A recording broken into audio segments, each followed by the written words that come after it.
but thanks for listening. Yeah. Hello, everybody, and welcome to We Say Things, episode 104, powered by our friends at El Gato. You can visit the link in the description or under my stream for the Wave 3 microphone, which we are both currently using. Best USB mic of all time. We're also using a lot of their other products. They're a legit company, and it really helps us a lot if you visit the link, whether it be in the audio podcast stuff you use or under the YouTube channel. But thank you, as always, to El Gato. Awesome powering. Man, I almost said the How S can word. how can you visit a link in an audio podcast channel? How do you do that? You take out your phone or whatever you're listening to, and you Okay. clicky until you see the linky. So, Oh, okay. okay, cool. Okay, Yeah. we have a juicy ass episode. My goodness, Juicy ass. it's juicy like never before. Can't wait to figure out what name we're gonna use. But first, of course, we need to thank our beautiful patrons of the In Bruges tier. I'll let you take the first half this time around, good sir. All right, let's see. Do you want to try to do like a speed run? Okay. Okay, let's try it. All right, thank you to Mistake Busted Condom Johnson, Lucas Frankel. They're wiping their butts in the fountain with $1,000 bills. Please buff Arc Warden. Chili Lily Willy Nilly Chills with a silly chili hillbilly willy. Something witty and clever. Tell Kontar Prime. Losing literally all my MMR during a peyote-fueled vision quest. Smooth brain, smooth game. Suns fan, I finished Rhythm of War. Don't forget to read Wizard's first rule. Synerin, what's your favorite Danish meal? Chakar. What happened to Mad Mordigan? The Megapope. We obey things, and objects have power hour. TI in New Zealand. Zan Xavier. Suns fan Pudge Omegalol. Nate Thicko01 Hamscrows, and the legendary Perk of the Dirk. Listen to this podcast unironically. Very good. Thank you also to Bacon, handcuffing my uncle for a whole day and dry humping him nonstop as if I'm a tinker with a hex and a dagon. Lick, Shark TM, Novi Panda, Dop, eating Chosnick makes you happy and healthy, Mr. Underscore Man. Look, Ben Broomhead is very lazy. Changing his nickname every week is a lot of effort. He tries his best-ish. Pitch Black, Wooden Aftertaste, Dun Talk, Anonymous, Soulja Boy Arteezy's Nuts, Peter, doorknobs that are made out of brass can disinfect themselves in about 8 hours, Niebling. Ronnie Keel and Perk of the Dirk loves Nate Thicko and all the Pog players. Thank you, friends. That was so many people renamed for this episode. That's nice. That was good. There were like 2 questions, right? In there. One of them what's my favorite Danish meal? Ugh, I actually don't know. Is it Danish by any chance? You know what Americans call Danish? It's just those pastries. Do you guys call Danish? No, we called them Vienna bread. Vienna bread? Yeah. Huh. Imagine if we went to the store. Can I get some American, please? Could I get American? There were 2 questions. So the question I can answer somewhat, I think, is what happened to Mad Mordigan, which was he took a break. I don't remember exactly why it was he stopped casting, but he had work commitments of some sort, I think. And then at some point he was ready to come back, and then he cast a few games, and then he was like, he felt like he wasn't really needed anymore because broadcasting had gone so far. He was kind of like a pioneer. So for those that don't know, he was a Dota 1 commentator. Did he ever do Dota 2 at all? Yes. I think that's when he came back, he cast a bit of Dota 2. Oh, okay. He was the first guy I cast with, Shannon. Really? Good old man Mordigan. And I'll be the last, so you're welcome. Yeah, probably. You'll make me quit eventually, and I will thank you forever for that. No problem. Yeah, that's good. Okay. What's my favorite Danish meal? Don't know. We have a lot to talk about. That's going to be another time, I think. I need to do research on what Danish meals are so I can pick my favorite. Synerin is the only person I know that just can't answer a simple question. It's incredible. Yep, that's me. My favorite Danish meal is the Danish with the cherry filling. That's good stuff. Okay. Yes. So first things first. Very good Austrian food. Okay. The NBA playoffs are beginning in about a week and a half, Synderin. The Suns hell yeah. are looking very likely to be the number 2 seed instead of the 1. And we will, in all likelihood, play the Los Angeles Lakers, who won the championship last year. And I am fully expecting to lose in the first round, despite having the best record for a majority of the season. And I'm fully expecting a lot of Lakers fans to be Lakers fans and rubbing it in, even though if the Suns won, even if I do hate the Lakers so much, I would never do that to them. Yeah, okay. So we'll see what the matchups end up being. But my question for you, What Oh, is NBA. the NBA fact question? So there's different kind of fouls in the game. All right, there's personal fouls, which you just pick up in the like you get 6 a game. Okay, that's just a regular foul. What is what's funny? What's funny about that? I just have this mental image right now of like a personal foul in a basketball court. Like everybody walks over and picks up their own bird. That's nice. Okay, go Oh, on. very good. Yeah. What is the difference between a technical and a flagrant foul? Flagrant. Yes, this is a hard Wait, one what for does you. that even? What does that? Okay, I need to look up this word first. I don't even know what that means. Okay, conspicuously or obviously offensive. Okay. So you said a regular and a flagrant foul. Yeah. So I'm gonna go ahead and say that the flagrant foul is one with ill intent. So that's one where it's kind of like in ice hockey where you don't just push and get the puck, but you're like smacking the opposing player with your stick. So Okay. That's the a which one? flagrant foul Flagrant? is overly physical. Okay. And what's a technical? A technical foul is just doing something that is against the rules, but not rude, like double dribbling or something. That's a technical foul. Okay. No, that's definitely not a technical foul, but you're very close. That's actually very impressive. So I didn't look up the actual definition of what it literally is, but I can just tell you effectively. So technical, each player can get up to 2 technicals in a game and then they're thrown out. So a technical foul is like if you cuss at the refs, if you're taunting, something that the refs just don't like, you get a technical foul. And with that, the other team gets to take 1 free throw. Okay? Wait, can I guess a second time? I have a second guess. For what? Flagrant? Yeah, so I had to think about it for a little bit, but now I think I get it. So a fragrant foul is when Flagrant. yeah, so fragrant foul is when what the fuck's his name? Gordon Ramsay. When he makes like a really nice coq au vin, that's a fragrant foul. That's my actual guess. Okay, so flagrant foul. There's actually 2. There's a flagrant foul 1 and a flagrant foul 2. And 2 just And a means like technical foul is when you just make a regular duck really well, like very well technically okay, let's just executed. get It's through not this. as So fragrant as the uh, other. Okay. a flagrant 1 is unnecessary contact essentially, and a flagrant 2 just means egregious, like punching them in the balls or something like that. And for both, you get 2 free throws and the ball back. Flagrant 2, the guy's kicked out of the game immediately. Flagrant 1, you can still stay in the game. But if you You get can a actually second kick flagrant someone 1, in the balls and get just a warning. no. If you kick them in the balls, that's a flagrant 2 and you're out. Wait, so Testicles what are was a off flagrant limits. one? Flagrant 1 is if you just do like a really hard foul, but you're not really going for the ball. It was kind of sketchy, but not overly sketchy, essentially. But what if So you're going for the balls? flagrant 2. All right, Okay. let's get started. I did go out finally. I think we talked about this. I'll just briefly speak that Nikki and I finally went to a restaurant for the first time in 14 effing months. Now that we're fully vaccinated, and we made it count, Cinderin. If I were to take you one place, this would be the second probably because it's very expensive, and I would make you pay for yourself. I would not treat you at all. That's okay. But it's the only. Again, I I know that wouldn't pay for you anywhere. I'm a plebeian. If I have steak, I need sauce generally. Okay. I Yeah. understand that I'm a plebeian, but Okay. I'm not a huge There's nothing fan of wrong just with having sauce with the sides, by the way. But and a little bit with the steak, but it can't overpower it. Then why are you getting a steak? So like again, I don't go to fancy restaurants very often, so typically the steak is just I don't find it good. If it's just like a regular steakhouse, like a Right. Black Angus, like I'd rather have just like a barbecue ribs or something. So this is the Mhm. one place I can go that I don't need sauce. It's like super high end, and it was very very delicious. And Nice. yeah, so I just wanted to say thank God I ate at a So you restaurant. had a steak without sauce. Had a steak without sauce, Oh, and I'm proud of you. I actually I'm proud of text you the picture of the cherry Coke with grenadine, the first one I've Yes, had it looked very nice. in 14 months as well. It tasted like an orgasm.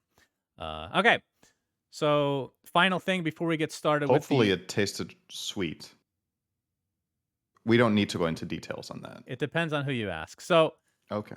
last thing before we get to the Dota 2 news, our Dota 2 tooltips that you guys may or may not have seen on a bunch of streams. which is the thing where you can hover over, spell icons and all that stuff. It is now the second most popular gaming extension on Twitch, behind Hearthstone. Wow. So it's already number 2, and we haven't even done localization for like other languages yet. So I assume that's gonna help it quite a bit. Look Uh, at you. by comparison, League of Legends is 5th on the list. I believe Path of Exiles was top 5, and I can't remember the other one, but we're number 2. So pretty The happy thing about is, that. in League, you can't really do it because if you go to the Leaguepedias or whatever that explain how the spells work, it's literally like 17 pages for one hero. So it's just not possible to make a tooltip with that. Okay, good to know. Yep, Also, there you we'll go. be coming out with an update. We're just getting it. Essentially, anytime Buka updates the Twitch extension, we have to wait for like 2 to 3 business days for Twitch to manually review it. Don't know why that's how they do things, but that's how they do things. So the next They're update's going to worried that you include put in a a little virus. Easter egg that's a porn link. Right. I feel like there's some people that maybe you can, fast track it for, but hey. Anyway, I wouldn't trust Buka. that's true. He is pretty disgusting. But update coming out soon will be enhancing a lot of the mobile functionality. So you'll be able to see items and stuff like that on mobile soon. Oh, In nice. addition to iOS, will be, because it's already working on Android and like limited functionality. So yeah. Then after that, we're going to be working on, I say we, it's mostly Puka, localization to get other languages going. And we have a bunch of new features that we want to get going. So looking forward Let to me know that. if you need a Danish translation. I don't think that's worth it, by the way. Yeah, definitely not worth. Okay. So I would say I would do it, but no. So it sounds like I'm ready to help you, but not really. And then, yeah, I then appreciate you then pretending it's to good. want to help. I do Yes, appreciate it. absolutely. All right, so news of the week. We're going to talk about the Oh, drama last. Okay, the drama will be last because it's the okay. most interesting. So the Supporters Club has been announced finally, which, by the way, before I read this blog post, Cinderin, what do you Mhm. think of when you hear Supporters Club? Does anything come into your little head? Uh, Doctor Disrespect. Exactly. So it's not just me. I didn't want to taint your head there, but yeah, that's the first thing I thought. Okay, Pretty so crazy when you hear club and the first thing you think of is that guy. well, that's That's a not pretty strong no image. like soccer or football clubs. That's like it's supporter. I don't know. It's something about it. But anyway, Hmm. so they have a blog post and they have 3 different sections, and we're just doing 3 completely different segments. So the TI dates and upcoming events and stuff, that's going to be separate discussions after this. So first for things first, Supporters Club. I've been talking a lot. Would you like to read it? Sure. That's a lot of reading, though, but let's do it. We can do half and half if you like. Just pass it off and Supporters Clubs. Today's update introduces Supporters Clubs, a new way for fans to support their favorite teams by purchasing bundles of badges and seasonal equipables, perfect for showing off allegiance in and out of the lanes. Content in Supporters Clubs is provided by the teams themselves, and 50% of all sales goes to the teams you choose. This content will last until the international commences. In future seasons, it will last through each respective major. So that's about 3 months. We'll get to that. Each team has 3 bundles to choose from, with an increasing amount of content inside. The Bronze Club includes a badge for your favorite team, the Silver Club includes sprays and emoticons, and the Gold Club includes a special in game HP bar, loading screen, or HP bar badge, loading screen, and voice lines. Badges will appear in multiple places throughout the game, including your friends list, player profiles, the versus screen, and the in game scoreboard. Today, we're adding content from 17 teams. As more content from other teams is submitted and approved, they will be added to this list regularly. Teams that aren't able to submit high-tier content might be added as well without Silver Club and/or Gold Club enabled. Visit Team Profiles in the DPC tab to join your favorite team's supporters club. okay. So let me talk about my little thing first, and then we can get on to like community reactions and how we actually feel about them. Right. So I've been hyping up I've been hyping up this 4 Zoomers team bundle for God knows how long, right? Yep. I came to an agreement with them, and it was more of a favor for Brax than anything. Yeah. Because I don't want to get into like percentages, but let's just say we took a very small percentage based on the amount of work that we're doing. So, like voice lines is me.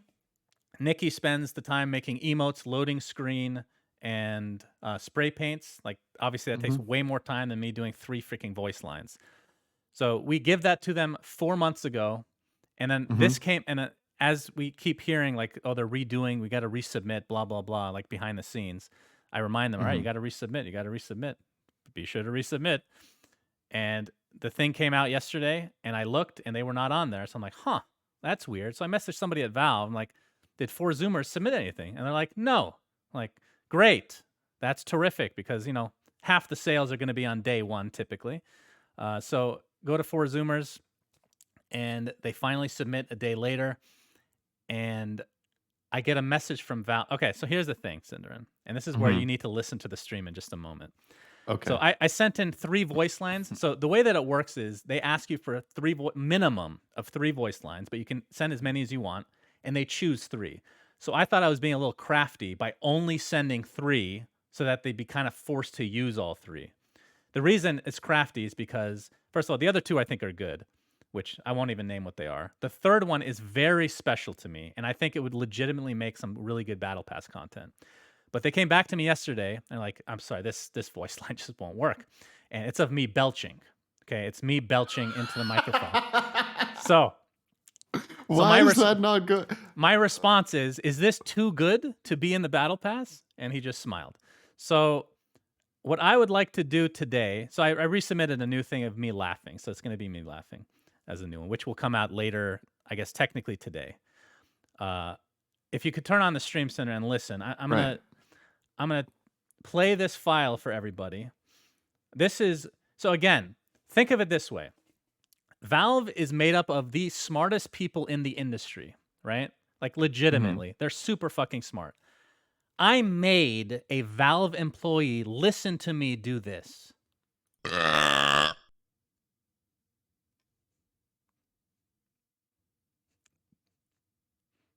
What are your thoughts, Cinderin?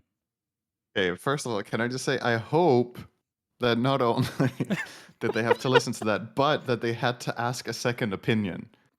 Because they're like, I'm not sure if we can do this. What do you guys think? And then this goes like, I imagine this going around the office is like an email chain, and everybody gives their opinion. And you unfortunately lost the vote by like 12 to 13. I probably have like 25 employees. I should ask how many people actually listen. Let's listen to one more time just for posterity. Like, imagine being able to spam that in game. Like, is that not an amazing voice line? Honestly, that's a real seller.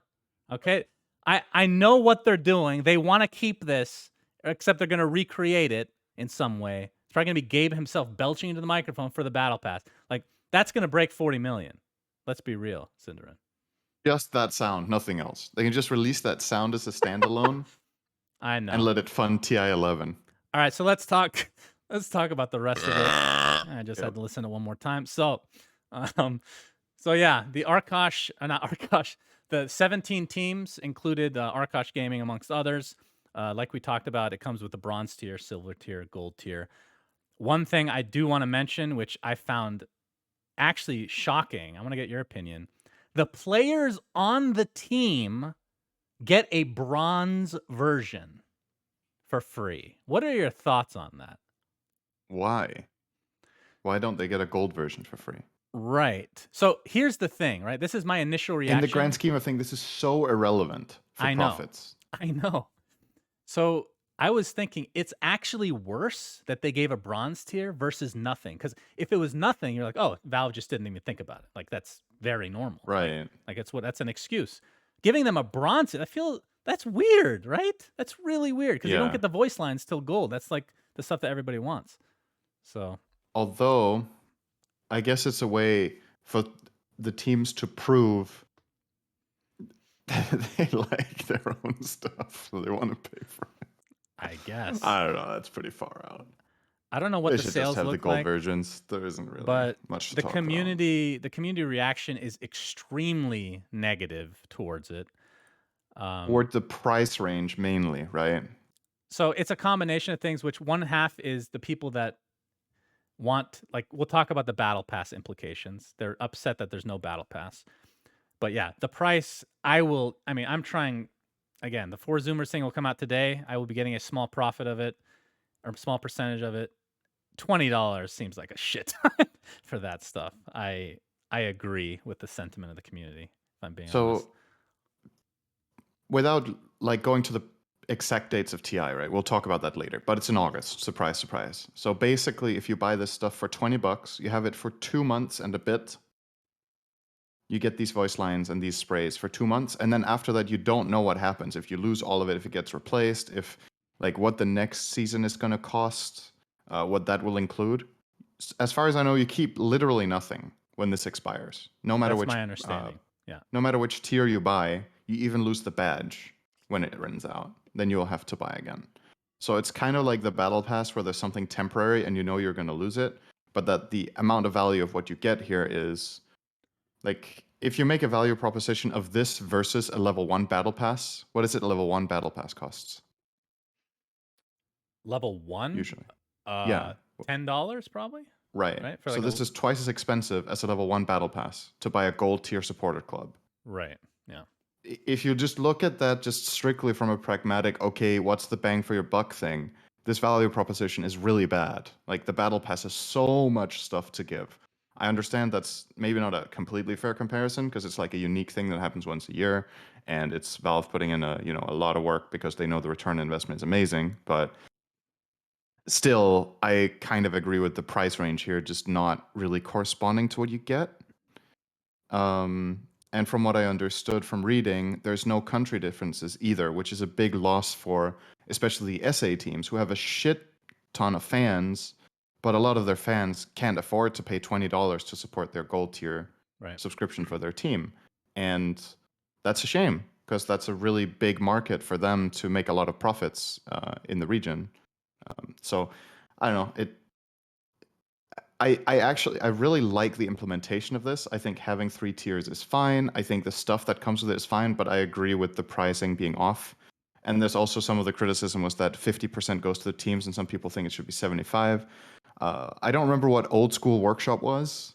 I The can tell you. original workshop. How much did the creators get? It hasn't changed, Cinderin. The original workshop. So yeah, let me okay, so the percentages, the reason they did 50-50 is because the battle pass is kind of like 50-50, right? Half of it goes to the prize pool. If you have a regular No, workshop doesn't. submission, no, hold Is on. it half? No, Isn't it I'm saying, 25% that goes to the prize pool? Am I stupid? oh, maybe is it 25? Okay, maybe it is I think so. 25%. Okay, so yeah, I have no idea why it's 50-50 then. But if it's a regular workshop submission, Mm-hmm. the artists get 25%, Valve gets 75. That's how it has Right. not changed since the beginning. Okay. Right. So yeah, So then now that I this is think about it, basically favoring the teams slash artists over usual stuff, which is worth right. keeping in mind, right? Because if usual workshop was 50-50, which I know it isn't, then you could make the case that is that what it should be for something like this. But like compared to everything else in the game, 50-50 is a pretty damn good split for the players. Right, but there's just not So a yeah, huge but incentive to buy it because of the price point. What do you mhm. think, like, based on just what you've seen so far, what price point would you put? Because I think just half would be fine. I think $10 is fine for the highest tier. 20 is just too much. I don't know. I think you do one of two things. Either you lower the price point for what you're getting, or you make something permanent so that it feels like you're buying something you get to keep. Like Mm. a great way of comparing this to something else in the game would be to compare it to an Arcana, right? An Arcana costs about twice, but you have this really cool set for your hero. You're gonna have it for the rest of the game. You have it in every game you can use it. Whenever you play it, there's like that's a value proposition where you buy something valuable because you know it's yours. Here you're buying something valuable because you know it's yours for 2 months. And like, let's say, for example, you bought the gold tier, and what that did was you have the voice lines forever. Like, let's say that, and everything else disappears next season. Then you have you've got something because you bought it that other people won't have. So there's some sort of level of exclusivity to it in the future that new players or players that never bought this bundle won't have. Hmm. Or you could have like at least something that like some sort of like a on Twitch subscriptions where it says how long you've been subscribed for, right? You could have like a fan badge that says I've been a fan of Arkosh for X months or something. Like anything that's permanent in the game, so it doesn't feel like you just like stop being a fan when this expires, right? It's really weird somehow to me that there's nothing that stays. I Compare it again to Battle Pass, where they have like exclusives in the Battle Pass. They have like sets, or you you earn something during the battle pass that's permanent. Some of it is temporary. The voice lines are temporary. And some of the sprays, I think, or whatever, are temporary. But a lot of the stuff in the battle pass, again, from a value proposition standpoint, is that, okay, when I reach these tiers, I keep this. This is now mine. Here, nothing is yours, no matter how much you pay. It's just gone. That's I mean, personally, I think that's just not but on. at what point is it enough for you? Like, what would you need to be able to keep? Like, if you keep the loading screen, is that enough? Because I don't think that's enough. That doesn't feel Right. very I mean, good. that's obviously, I mean, that's up for discussion, right? What people think is worth it. But that's what I would say. Like, either keep these price points and let something be permanent that is cool, or half the price. Yeah, probably something like that would be my Okay. feeling. So, I mean, I agree for And the most part. Like mhm, the implementation overall, I think is fine. Like mhm. it feels a little basic, but I don't think that's a bad thing. Like you don't want to make this thing too No, not crazy. necessarily. The fact that the voice lines are, I was a little surprised that they're all speak. Wait, I'm speaking like Counter Strike talk right now. MM1. What is MM1 in Dota? Just all chat. I was a Mhm. little surprised to see that because we're just going to see that spammed to all hell, which I guess is Yeah. kind of the point. Um, but yeah, the price point's a huge negative, and the fact that you don't keep anything, there's no like we don't know that for sure though. Maybe they changed something, I mean, but we would imagine Valve has a shitload of data on how their customers pay for stuff, right? What gets bought yeah. in based on battle pass, based on sets and whatever. I don't think these price points are put randomly. Like they're just like, oh, let's try 2, 10, 20, right? They probably have a really good reason to place it like this. Mm. Because, from our measly mortal perspective, when we watch this, we might be like, okay, there's like, if the price was halved, there would definitely be more people buying gold, but would there be twice as many, right? That's the question. Because then it breaks even if you had twice as many buy gold. But if you made gold half price, but only 50% more bought it, you just lost profits for yourself and for the teams. Well, another thing we should talk So about the briefly goal should be to concerning hit that sweet spot, right? Where the profit is maximized. the fact So, that there's only 17 teams. Think about this. Only 17 teams actually did something with this. Obviously, mhm, like in 4Zoomers case, they've had their assets for 4 fucking months and didn't submit. So, but like right. OG didn't do anything apparently. Like that's kind of weird that teams are just like, I'm starting to feel less and less sorry for pro players, especially the ones that are trying to make it into like the big leagues, trying to get an organization. You can't even respond to a goddamn email. Like, what does that say Or about read you? it. Or read it in that case. Yeah, true. Which we'll get to in a couple seconds from now. But that's pretty bad that only 17. Again, I think there's one Chinese team that did it, right? Aster, if I'm not mistaken. Is But that the so only Chinese implementation in the game? yeah, but again, I don't know. Like What? the Chinese scene is kind of on its own planet, so I'm not going to speak for anything going on there Right. because maybe they have their own system. Who knows? But then again, why would Aster Hmm. be in here? I have no idea. But every other Yeah. region, there's no reason that you shouldn't be having something in the game. That's ridiculous. Like just send in voice line. Like it took me 10 minutes to do. I belched into a goddamn microphone and they almost accepted it. They had to listen to it. So no excuse. There's absolutely no excuse. It's ridiculous. Um, but yeah, Actually, you know what? I have okay, one question for you about this. Not just like we talked mainly about the gold tier one, right? From a value standpoint, which one do you think is worth the most? what do you mean worth the Like most? where you get most for your money? What do you think? Gold. I don't think anybody uses spray paints or emotes. That's what I'm feeling about this is that to me when I look at this, I feel like the silver tier is just not interesting. Hmm. Like based on my own game experience, emotes rarely get used, but they do sometimes. Sprays sometimes get used, but not much. Voice lines get used all the fucking time. Right. And the badge itself that you get for bronze, where you're like showing support for your team, etc., is pretty cheap. So I could see a lot of people wanting to buy that because they're like, yeah, I can drop $2 to support my favorite team, and just have a badge there that of the team I like. But Yeah. the silver one just really doesn't seem like value. I think not only would we like it sounds like we agree we would have priced this lower or made something permanent with gold, but I also think that the pay jumps or whatever you want to call this being pretty much linear just doesn't correspond to the value you get. I don't That's think true. silver is worth half of gold. I really don't think so. I think it's worth a third or a It's quarter or it's whatever. Like I don't interesting though know. because why aren't sprays more common? Like why is that I not don't know. popular? They're really popular in CS, right? Yeah. Well, I mean, it makes It's sense why just they're more never caught popular on in for me. I FPS don't know games. why. Like, Do you think it I has can't tell you anything why. to do with the sprays being so vanilla until now? You know what I mean? Like, there's nothing, like, there's no dumpster icon, right? Mm-hmm. Like, we have one spoiler getting in tomorrow, which is a big techie's mine, and arrows Mm-hmm. pointing to it. I think that's funny. Stuff like that isn't typically like what you see from like the sprays. I Right. literally cannot name a default spray that Dota's put in because they're so fucking boring. You know what I mean? So I think that's Yeah. kind of like set an example that sprays are not that good when they could be. We'll see. Mm-hmm. But like I'm looking at the Arkosh one. By the way, fucking Sir Action Site. He did ask me for permission, so I will say that Mm-hmm. first. He stole good effort. I'm the only person that says good effort ever. Nobody says that. It's the worst phrase ever. And he puts it as a goddamn spray.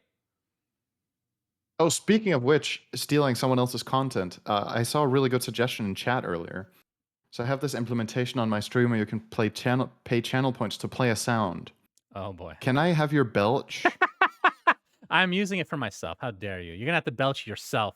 No See, joke. I want it I for channel points. I am a terrific. I'm very proud of my voice acting, so I will not lend you free MP3 files. It took me many minutes, many seconds to create. That's my I can't belch, copyrighted Shannon, so I belch. can't make it myself. How can you not belch? That it's a condition some people have that they can't burp. I I can't purposefully belch. I'm not joking. It's a condition that quite a lot of people have. You'd be surprised. They can't would do it. you? Okay, you can have it if you want. I could also. I'm sorry, this is getting to be like degenerate shit, but I could belch your name. I could say Cinderin in the belch if you'd like. Is that? Oh, the belch is perfect as it is. It's really good. Oh, okay. I And then appreciate hopefully some you. Valve employees watch my stream regularly and get reminded of the glorious days when you sent them the clip. I They could see it appreciate every you. day. I'm very happy that you appreciate my voice acting, Cinder. I appreciate that. Okay, I understand if you don't want it. It's copyrighted. It's yours. it's okay. We can both use it. All right. Yes. Next part of the blog post is the international returns. Let it be known the Aegis of Champions is in play once more. After a break necessitated by world events, we're happy to officially announce that the International 10 will take place this August in Stockholm, Sweden. It all starts with group stage running August 5th to 8th and setting the field for what's to come. The main event kicks off August 10th and continues through August 15th, when the final teams battle in the grand finals to be crowned TI-10 champions and claim their share of the $40 fucking million prize pool that awaits. I put in the fucking, just so you guys know. Oh man, they should have written that. That would have been fucking sick. As we continue to plan the event around the shifting landscape presented by the ongoing global pandemic, get your vaccines, you fucking idiots. Our focus remains on finding ways to hold a high-quality tournament in the safest way possible. This means we're waiting to release additional details on attendance options as we gather more information on developments heading into summer. We expect to be able to share more with the community during the month of June. So, the International is officially back. I don't know what. I thought it was already official. I was caught off guard. I thought that they already No, it actually said that it was wasn't. happening. This is the first time they announced it Okay. being back. I think. So, Pretty sure. excellent news. The fact that we don't know if there's going to be a crowd or not, obviously. I mean, it's still a few months away, so who knows? I don't know how things are going in Sweden, by the way. I know they went for the whole, what was it, herd immunity type deal. I think, like, realistically speaking, if you're hosting a big event right now, I don't. In 3 months, do you think you can just have a crowd? Like, even maybe if you required everyone in the crowd to have a Corona passport, then maybe you could pull that off. But even then, I don't know what the country's regulations would be. Well, Well, it'll be in interesting to see. America, I know things are actually, ironically, just way better in America now than other countries, but sporting events are like half attendance. Or like the NBA, you can basically fill your arena halfway. Baseball, there's no restrictions. I think some of it's dependent on maybe the state that you're in, but I know for Arizona, they can have a full stadium, which I don't really agree with going that ham. But yeah, probably dependent on what Sweden has to say about things. So So to give you an example, we talked about this last episode. In Denmark, the way the vaccines get rolled out and stuff has been delayed a couple of times because of the drama surrounding AstraZeneca, and now I think Johnson and Johnson is also on hold. So I think currently the only two vaccines we run are Pfizer and Moderna. I think those are the only two vaccines you can get right now. Soon there's going to be some elective thing where you can choose to get AstraZeneca. Because of the increased risk it has of blood clots or whatever, which was still extremely minimal, but it was still enough that they took it out of the default rotation, basically. Right. What that means is my current schedule for my first vaccine is August. Damn. So if Damn. Sweden is similar, then their vaccines, like depending on, I have to admit, I really don't know how it's going there. Like maybe their herd immunity strategy cost them a lot, and now things are better than they are in Denmark. I don't know if that's the case, but usually the Scandinavian countries are relatively similar in ideology and how things turn out. It's been really different this time, though. But I wouldn't be surprised that a lot of the youth in Sweden will not be vaccinated in August or have had corona, and in either case, it's bad, right? So. But we'll see. Yeah, I We'll see. assume for whatever talent is invited, they'll probably be, if they're, I assume they're going to be allowed. I mean, Bulldogs, that's finally going to make it to a TI, I think, if he's invited this time. That would be, that'd actually be kind of funny if they just don't invite him to the lab that's in his own country. But I assume, like, yeah, the talent will probably quarantine ahead of time. But the problem is, like, the crowd, you can't really do that, right? Mm-hmm. So maybe you have Yeah. like half capacity or quarter capacity for locals only or something like that. Right. Tricky part is when There's travelers are coming in from out of country. and we've now we've talked about audience and talent, right? But what about the players? Like players are coming from countries with really different progress on corona vaccines. Like I would imagine some players from the SA countries or maybe SEA. I have literally no idea how vaccinations are going. I think some SEA countries are super good at this or actually done, right?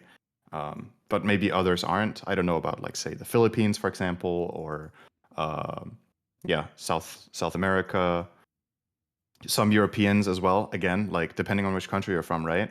So me, for example, I'm getting my first vaccine in August as it looks right now. So someone like a couple of the Danish players like Crit and No Tail, for example, who are likely to go to TI, especially Crit from EG, might not be vaccinated either. So how are you going to handle this? Like, I think it's extremely unlikely that we get to TI and all the players are vaccinated. I just don't see it happening. Oh, There's going I to be a agree. subset of the players attending that won't be Well, vaccinated. it's not So how just are you going to that, handle but that? like you're talking about how it could be a close call, but the fact that you're getting your first vaccine, like if it's a Mhm. Pfizer or Moderna, it's 2 shots. So you Right. The still have second to one will be wait a late month August. or like 3 Yeah. weeks for the next one. It's like a 5-week Mhm. process. So Yeah. it's not going to happen. But There's no way. we don't know when the end, like what TI qualifiers is going to be. Like we haven't heard much information about that. Mhm. I assume there's going to be a lot more distance between the qualifier stage and TI, or all the players participating are on location, which would be freaking awesome, but it's highly doubtful because Doubt you that need one. like the TI players that are definitely going will have to be there for like weeks, I assume, Yeah. just as quarantine. Uh, Yep. so That's true. okay, so But that good news it raises the overall. question, right, with like fan interaction. Like let's say there is a crowd and it's a requirement for all people attending as a crowd to have a vaccination or a negative test or whatever. Like I'm not sure how you implement this with the usual like fan interaction stuff and all of this. Like it's just going to be a bit of a headache, I think. But I think the most important thing to hold on to here is that the event is happening and that's mega positive, right? Then we'll see however it does. Like maybe there's no crowd, maybe there's some crowd. As long as all the players and talent get to go, whether they're vaccinated or not, that there's some sort of solution, then we're going to find a way to make this awesome, right? So Yep, I agree. I mean, obviously, it would that's suck that. without a crowd, but I think it has to happen at some point. So Yeah. makes sense. Okay, so the third and final portion of the blog post says upcoming game events. We've previously mentioned our aim to deliver content on a more regular schedule throughout the year rather than drop everything during one period for the traditional battle pass. We've experimented with this style for Dire Tide, the new player update, and our continued seasonal Dota Plus updates. Wait, what? They barely update that thing. Continued. It means With they've done it more than one time. with that in mind, this year's slate will continue to look a bit different than in the past. To start, we'll be shipping 2 separate events over the coming months instead of one overarching summer event. The first, by the way, is that overarching or overarching? Is there a difference? Are they both? I'm going to forget about this later, so that's why I want to ask now. I actually do not know. Overarching, overarching. I think it's overarching because an arc is spelled without the H, right? An arc is like I think both are correct. the shape, right? Or whatever. I actually not Anyway, sure. the first will Maybe arrive it's in mid to late June, and another will follow sometime after the international ends. Neither of these events will fund the international prize pool, as the TI-10 Battle Pass prize pool still remains to be claimed. For fans that want to support players and organizations, the new Supporters Club provides a more flexible and direct way to contribute to your favorite teams. As the international approaches, there will be more ways for fans to engage with the tournament itself. We'll post updates here as we have them, so stay tuned for everything summer has in store. So, obviously, an extremely negative reaction that there's not going to be the typical TI Battle Pass, which, you and I have gone back and forth for a literal almost year now about what they would do. Mhm. Like, would it just be like the one that I wanted originally was that you just have another battle pass and then it just funds the next years, which it makes it a cool storyline where, throughout the year you're like, all right, we're playing for this much money. We know exactly how much we're playing for. But of course, Yeah, then you so lose a little bit of the aspect of the prize pool increasing during the tournament itself, which honestly, right. that's like by the time the tournament actually starts, it's hit like 85% threshold anyway, right? So Like our dream scenario was, right, we were pretty much in agreement that the best thing they could do was to make a battle pass that funded the next season, not just TI. yes, correct. So what they could have done here was implement a battle pass that's like for the 2022 season or whatever you want to call it. Everything you buy in this battle pass contributes to that, and it will go into tier 2 tournaments, tier 1 tournaments, and TI itself. And at their discretion, they could distribute it. They wouldn't necessarily have to like say exactly how much goes to what, but that would have been great because then you're funding the season for the players. But um, we had this talk. It's relatively recent that we talked about this, and I was like, they could also just not do a battle pass so that it catches up and it's in connection with. And you were like, there's no way Valve is going to do that because they would be passing up on a lot of revenue, and they will, right? Like they're actually this should cost them money that they could have had unless these things that they're implementing that are not part of the battle pass will be so fucking profitable for them somehow. Uh, they need to put in some really good stuff, and the current player stuff that they put in is definitely not going to pay them for a battle pass. So Yeah. I I'm I curious. I mean, I was honestly I kind of respect this decision because from the standpoint of the company, if they just wanted to make money, they could just print battle passes, right? So this seems like a conscious decision of we don't want it to be like this because we don't like the way this battle pass is connected with the next year's TI. It's way too disconnected from the event. That's what I'm guessing is the reason they don't want to do it, because they don't want to continue to have a battle pass that funds a TI that's a year away. or a lot of the people are still not in the office, so maybe they literally can't Maybe they make feel the like they battle can't develop pass. it. That's possible. That could also be the case. We can only speculate because they're not specifying here why there's no battle pass. They're just choosing not to do it. But the thing is, if they are making these other events and they are implementing that, then clearly they have a workforce that is doing stuff for Dota, just not the battle pass. And Right. maybe the work that they're going to put in will be way less. That's possible. But yeah, I mean, I I think if it is what I said, it's pretty admirable that they're choosing not to take a shitload of revenue home here to do it in a meaningful way. Because I think we were on the same page that keeping on battle passing a year away would be weird, right? Like you're supporting TI in 13 or 15 months by buying this battle pass. Whereas if I, you were supporting the on season, some it would make level, normal I sense, thought it right? was weird, but at the end of the But, day, I don't think it would really bother that many people, which I'm personally very surprised that they went mm, down this road. Now, you're saying it's admirable, but mhm. is it admirable if they just shit out a bunch of arcanas and, cosmetics that end up making up a good portion of the battle pass anyway that they would have made? Yeah, that's a good question. I mean, I guess it depends on the quality of what comes in its stead, right? Because So, you could one have thing also Valve kind of can't win, right? Here, in a way, because if they made a battle pass that did not contribute to TI just for the sake of making a battle pass, then people would call them fucking greedy for not giving it to TI, right? So again, we're kind of back to the thing where I think they would have had to fund the pro scene in its entirety instead of TI to make it make sense where you're contributing to something coming up that isn't a million years away Right. and where you're still supporting the scene. Because So I think the backlash if they just made a battle pass and not contribute to the pros would be super negative. I mean, So, that's kind of what they're probably going to do, right? That's what I'm talking about. Like these gaming of mm, these two game modes, let's say they come out and they make, mhm, let's just say 60%. I mean, in all honesty, if they really wanted to match last year's battle pass with the amount that they made, they could, because they're not giving that money to anybody else. So you all you have right, to do is sell half the shit or whatever the percentage was. You said three-quarters. 25%. So like they could do Sorry. that, right? They could easily Mm-hmm. do that if they really, really wanted to. So I don't know if I Right. buy that mentality. But I mean, Valve, I mean, if you think about it, they have data on how customers pay for stuff, right? And how they spend their money in the game. It's why they've made some of the workshop changes that they have over the past, right? Because they're obviously looking to profit off the game. You would imagine that if they don't make a battle pass in the usual way, they have an idea of customer habits and what they buy and what they see value in, and they can find a different way of implementing it than the battle pass exactly by giving other incentives. Just like it's kind of what it says in the blog post, right? That they tried with Diretide. They have the numbers for how profitable Diretide was with the chests and the rarity of the Yeah. sets and all this stuff. I wanted to talk Maybe about it's going to be that. something like that. Like I know, like you said, I that don't know. they base everything off analytics. I've had enough Mm-hmm. conversations to know this is 100% true, which makes me a bit sad. And I hope Diretide was a flop for them because that was the shittiest for the customer, like cosmetic experience I've ever had playing any game in my life. It like I didn't buy anything. I didn't want anything because it felt like a fucking hassle. You have to play to grind out these keys.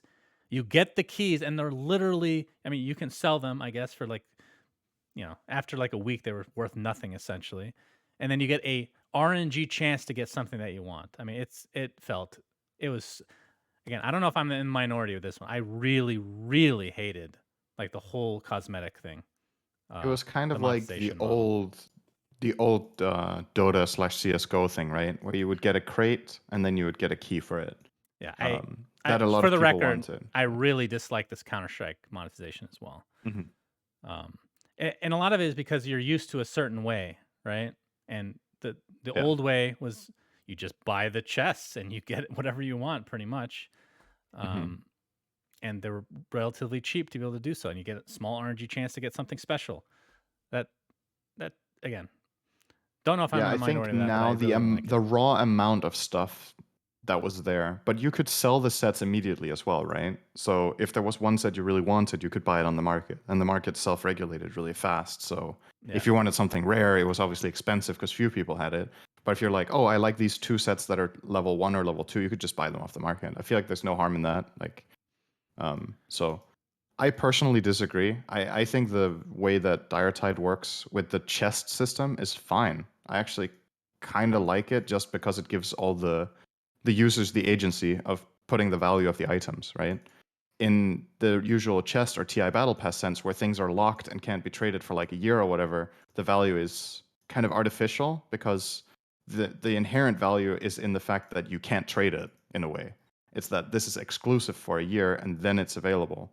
And there's good and bad things about that. But that was one thing I liked about the Diretide thing was you want the set, buy it for what it's worth now. You think I it's going to think drop in price, then wait. But you can get it for if you me, want it.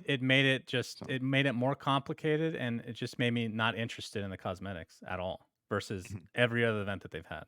And like I fair said, enough. obviously we disagree on this, but Hmm. interested to know, like, I guess in the YouTube comments, let us know if you guys like Diretide because I actually don't remember what the general consensus was. Okay, Like so that is specifically the chests, right? Not the event itself, like the game mode or whatever. yes, not Just the the way game they mode, did not the game mode. cosmetics. Yeah. Right. Okay. Okay, let's briefly talk about the DPC and things that have transpired. I mean, I've Yes. been watching NA mostly, obviously, and not a whole lot has changed because we haven't seen the big teams face at it again. It's basically going to come down to EG, Quincy Crew, and Undying, all of which are undefeated. Schedule's been put together in a way that they knew that these were going to be the top three teams, so they're going to be facing each other last. So this last like week and a half or whatever it is going to be pretty hype. I did happen to watch though a certain match. OG, who were they versus Secret, because there was so much hype around it. Right. Secret lost 2-0 to OG. Soxa played the probable best clockwork I have ever seen in my life. And it makes me sad that people like a lot. Again, I know there's a lot of people on both sides, but a lot of people are hoping that Soxa doesn't work out because they want Jerax and all this bullshit. And they don't think that Soxa is good. Dude, this guy has been legit for so many years. I remember the first time when we were trying him out for the old DC squad. This is before things blew up. This is with the AUI and Bulba squad, and then they left for EG and ended up getting wrecked, and we ended up prospering as a result. But I love AUI and Bulba. Just like to throw that in there. But we tried out Soxa, and I remember he played Tusk, and I watched all the scrims back then. That was like the coolest part of my job. And he played the best Tusk I've ever seen. I know I'm not super high MMR, but you know somebody's fucking good when you can see it, and it's the best Tusk ever I have ever seen. Like, we got to get this guy immediately. He's legit, man. Did you watch that Clockwork game? It's unbelievable. I did. Yeah, you don't need to convince me that Sox is fucking good. I know. I know. He's been amazing for a long time. I feel like in every team he's been in, he's always performed. Like, and this can be like some variance where you can look better or worse based on how the team sets you up, whatever. I've never been like, wow, Soxa is just not looking good in this team. Like, he's always just super good. And he's easy to get along I'm with. not He's surprised. a good teammate. Like, he's soft spoken. Like, there's pretty much no downside. He's fucking huge too. He's like, I'm gonna give American measurements here. He's like probably like 6'8", I would say. However tall that is. He's very. I think tall. he's 2 meters and 5 for those who are very civilized. It's like a basketball player tall. Insane. Yeah, he's a basketball player tall. Yep. Okay, so did you watch any? Because right now we're gonna get to the next segment, but Alliance is atop the board right now at 5-1, and Liquid is number 2 at 4-2. But it's obviously very competitive. But the big story is Team Secret is tied for third to last, and if they drop any more, which their schedule is looking still pretty tough, they could relegate to lower division. What do you think about that? Yeah, that could happen. The silver lining for Secret was that they got such a good placement at the first major that they would probably get to TI anyway on points, even if they get to Division 2. But man, what a fucking morale crusher that would be for them and the fans. Like, imagine Secret getting knocked out on Division 1. Yeah. Yeah, it's scary.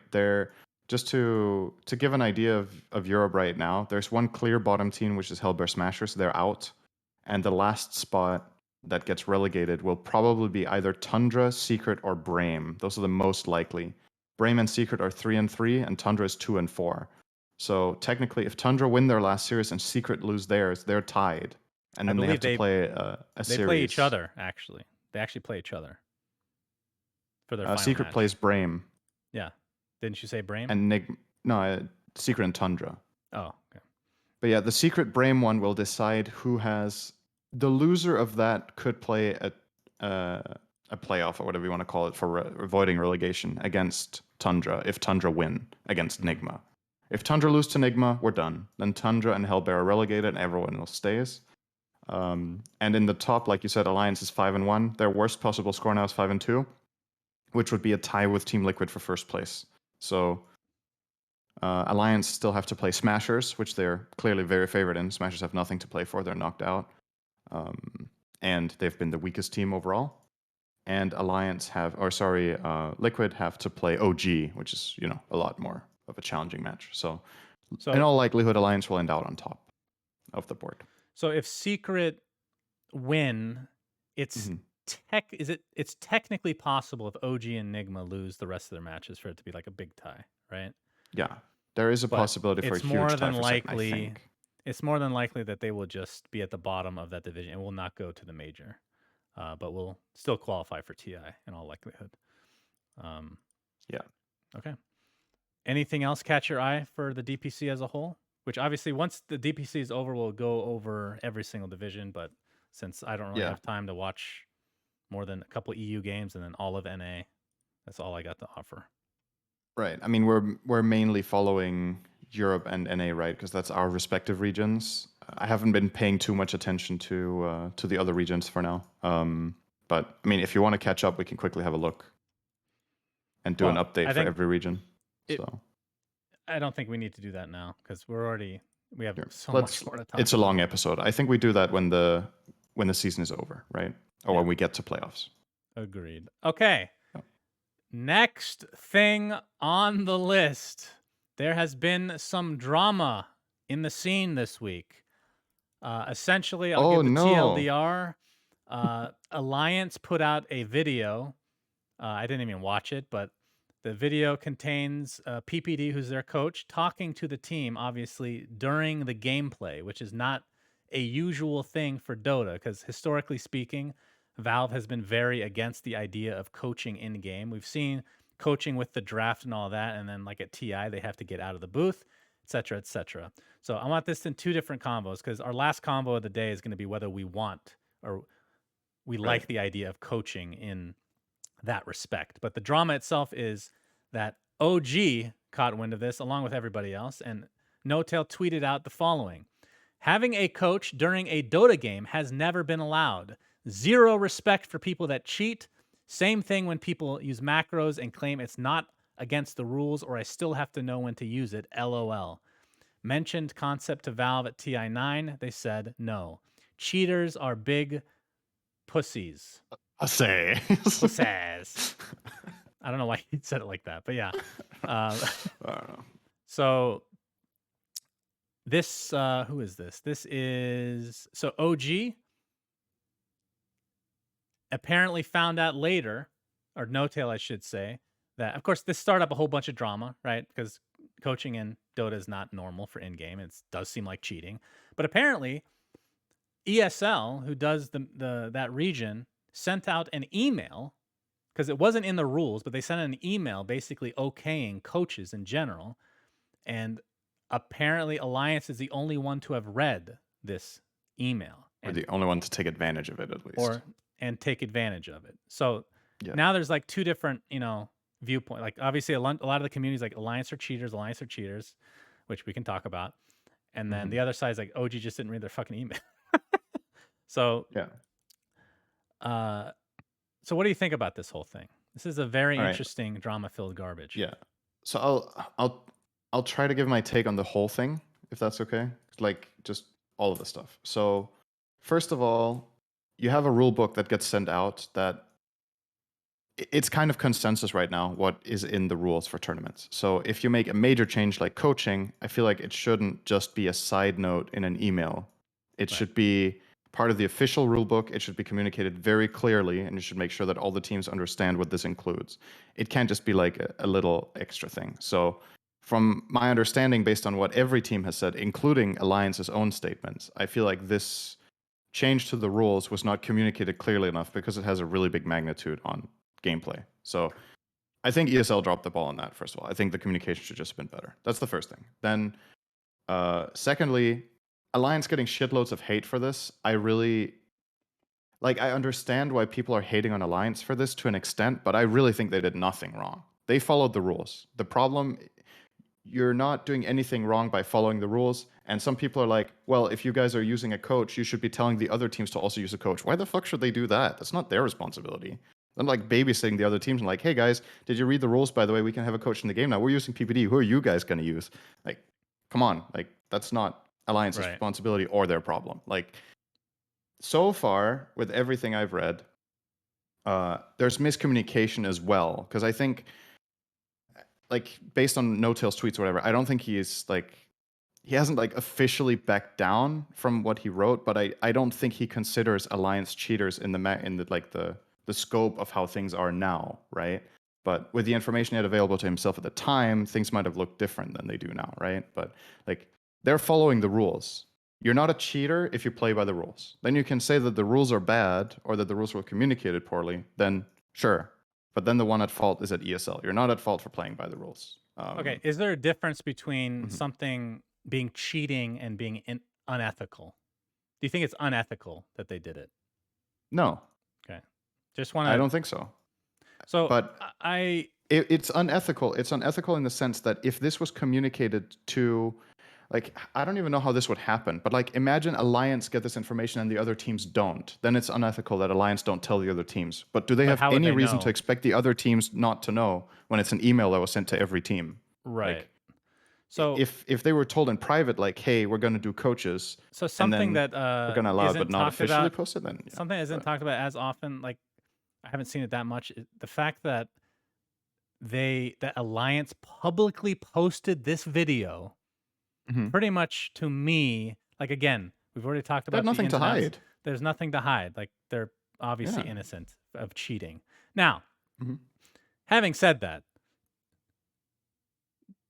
having a coach in the game Mhm. is I cannot it is a fucking huge advantage. Mhm. And the fact that they're It is. first in the DPC might literally just be that because they've been kind of like after dropping out of the major essentially, like immediately. They qualified for the last major and then they just got dumpstered immediately. And now they're first all of a sudden. Mhm. How much do you think, like again, it's impossible to say, but how Right. much like advantage do you think having a coach in that respect is for Dota? I think if it's done well, it's a really big advantage. If it's done poorly, it might not even be an advantage at all. So depending on how well they communicate, because like you have a sixth man on the field that can communicate stuff, but he needs to be he's taking up space, right? So whatever the coach says has to have value. It needs to be important, and it needs to be important enough to divert the player's attention away from whatever they're doing, right? Um, if it's done well, it's 100% an advantage, no questions asked. Like the coach can do a lot of things. He can help people. Like if there's an incoming gank that he has a read on that should be coming based on map movements he has seen, because he can look at the minimap nonstop without playing a hero. Yeah. He can check specific spell timings. He can check Roshan timings. He can has an overall idea of how the lineup should be played because he was part of the draft. So he can be like, guys, remember this is the timing we're aiming for right now. He can see all of the players, heroes, items, all of it for his own team, so he can like keep track of, there's maybe something that a player would usually say that they either didn't or don't think they have to, and he can just like go in and say that, blah blah blah. So clear advantage if done well. Um, Now, from my perspective about this, I don't know if you want to jump to that now, if this should be a thing or not. We could Well, like give our let's opinions on that, finish but this up with the fact uh-huh. that ESL was contacted by Valve, I believe, in their post, and they basically reverted the rule. So no Yeah. longer are coaches allowed um, during the game itself. I don't even know how they enforce it at all to begin with because it's online anyway. But Yeah. so there is So some like weird stuff there, obviously, that you could potentially abuse. I don't know how they're actually doing it right now because even if you have somebody like, I don't think they're doing this by the way, but you could have like the whole team on Discord talking to each other with an admin in with them. mhm. But then the coach could just be on another program with the players as well. Like just have Yeah. adventure. Like there's so many ways around it. But it's good to know I that this is definitively against the rules now. the thing that bothers me a little bit about this is that like so I think we're on the same page that Alliance didn't do anything wrong by following the rules. But the fact that this is communicated in such a way, if this is something that a lot of teams really conceptually disagree with and don't want in there, they would have complained if they saw this written in a rule book or whatever. Yeah. So how was this communicated in this email so that it seems like such a minor thing that only one or a few teams even picked up on?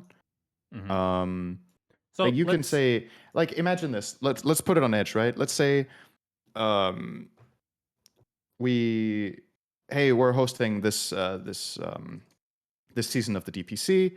Here's a rule book, and then there's 15,000 pages. And one side note on one page says, "Hey, by the way, guys, you can use coaches in the game, lol." And then you're like, okay, are the teams expected to read these 15,000 pages, or is it like literally a line in an email that's 3 lines long, right? Hmm. And who gets access to this email? Who does it get sent to? What I'm getting at is how immediately accessible and obvious was this? It can't have been obvious. Like I would assume that if it was one team that had missed the rule, like okay, right, their fault. But if 8 out of 10 teams didn't know this was a thing, like how did this?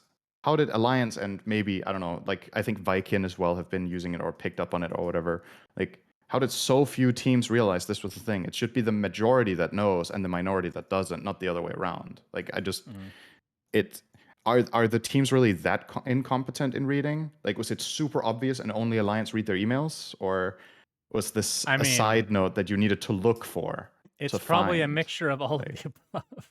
I mean, like pro players are a it's weird to me. special kind of person, that's for sure. Yeah, but this is not necessarily on the pro players, right? A lot of these teams have orgs that True. read the official documents, right? So how do all of those fail to get this information? Or do they not, did the people that read it not think it was important enough to relay it to their teams? So the teams never got the information. They're like, oh yeah, So this looks like from the normal because we ESL do CSGO and perspective, like, oh, that's the thing. Like ESL yeah. obviously does CS:GO and all that, and that's pretty normal there. Yeah. So maybe they just had somebody that was used to working in CS and just thought that this was normal. Like, who knows what the reason? Obviously, not much of an excuse, but Mhm. that's the only thing I can think of.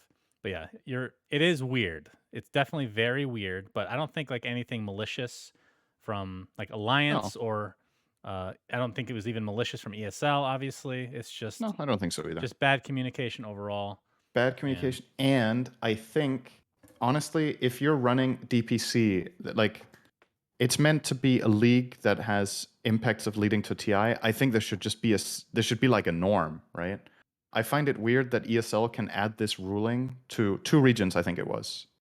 So there were 2 regions that had this, and all the other ones didn't because they aren't run by ESL. right. So specifically Europe, and I don't know what the other region was. Is it CIS maybe? I'm not sure. So Um, that's the other thing that's weird though, right? Because I that don't want to bring Valve into this because I know that we blame them for everything, but how is there not like a standardized freaking rules for all regions? Like I think this is Valve thought where, there was. That's the thing. I think Valve was surprised by this being added as well.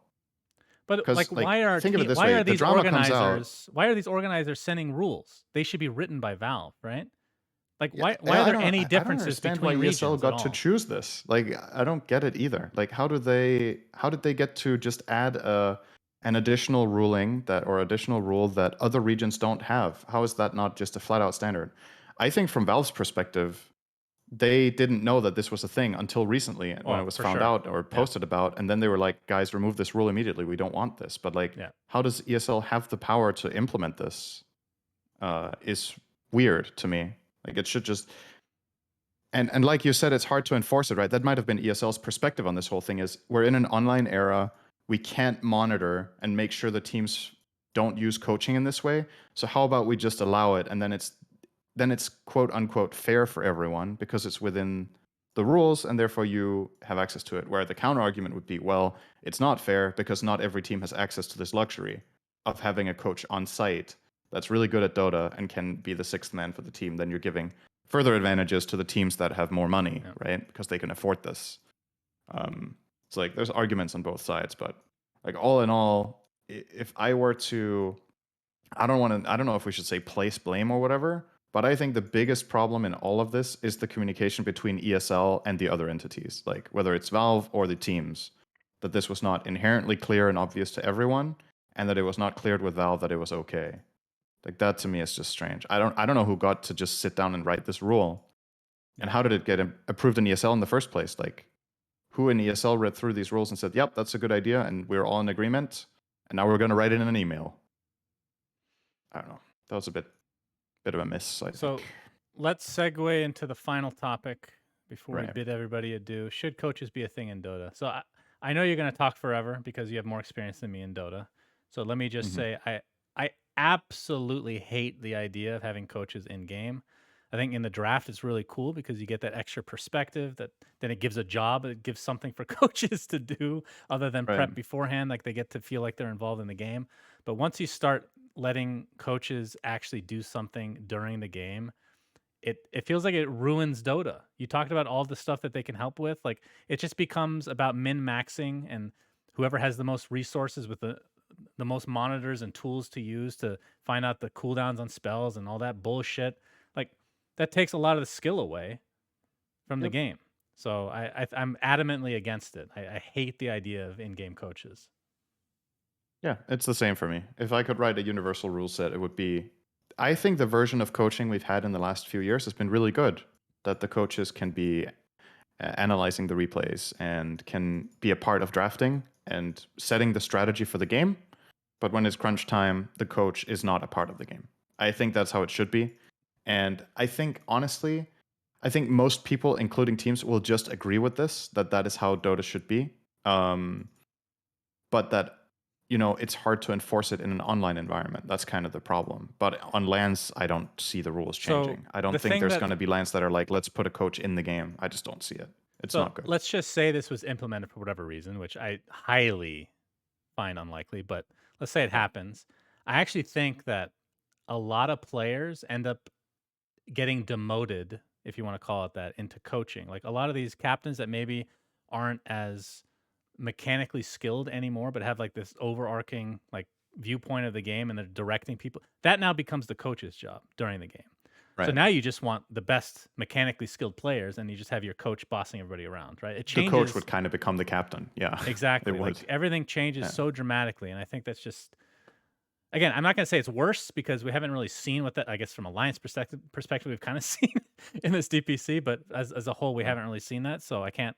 I just don't like the idea uh, of a game changing that much because of just one change like this. So I mean, you know my stance on. We've talked to death about this with the patch, right? With the fact that things didn't weren't as static. We used to have Roshan on a perfect timer. We used to have bounty runes and these like forced mechanics, blah blah blah, where everything is set in stone when exactly it happens. I think what makes Dota so beautiful and very interesting to watch and play is that the game has too much complexity to keep track of and handle everything, and it's a skill in itself to try to manage it as a player in the game. But the more, like, let's say you added that sixth player into the game, I think the games would become significantly less interesting hmm.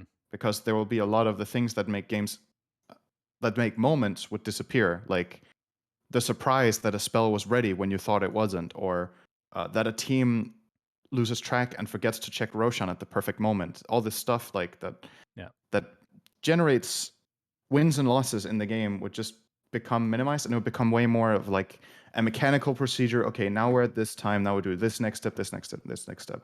Dota is already developed in that direction because the players are getting that good that they're like starting to, like, the whole concept of playing timings isn't 10 years old. Like, people just got better at it over the last few years, that they're starting to understand that, okay, at this exact minute when we have these spells and they don't have this, we are this much stronger than them, and therefore we can go and do this thing, Hmm. which is a really high skill thing to do.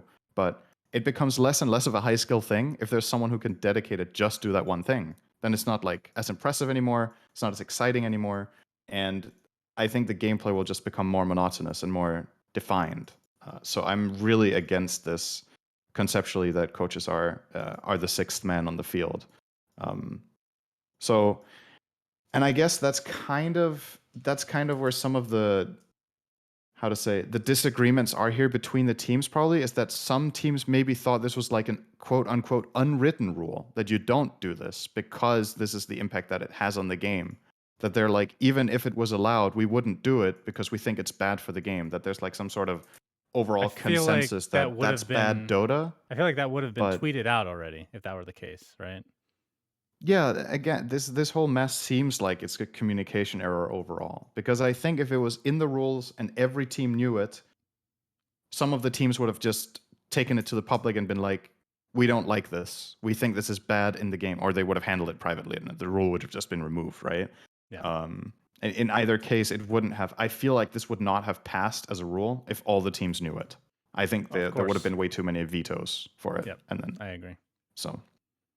But again, I still think it's important to recognize that Alliance are not villains for using a rule that's in there. Because again, from their perspective, like, they could be playing at a disadvantage if they don't do it. If they have the impression that this is a rule that's in place for this tournament, other teams are going to do it.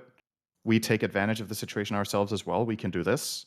Um, who's to say that Soxka wouldn't be game leading for OG during the game, or that Bulba wouldn't be calling for EG, etc., etc., in other regions? So, like, I really don't want to So villainize Alliance with this. I just think that's a like really bad so I do take, want to say this as honestly, out well, of all like of it. because there's a lot of hate for OG as well, No Tail specifically Yeah. because of his tweets, which Hmm.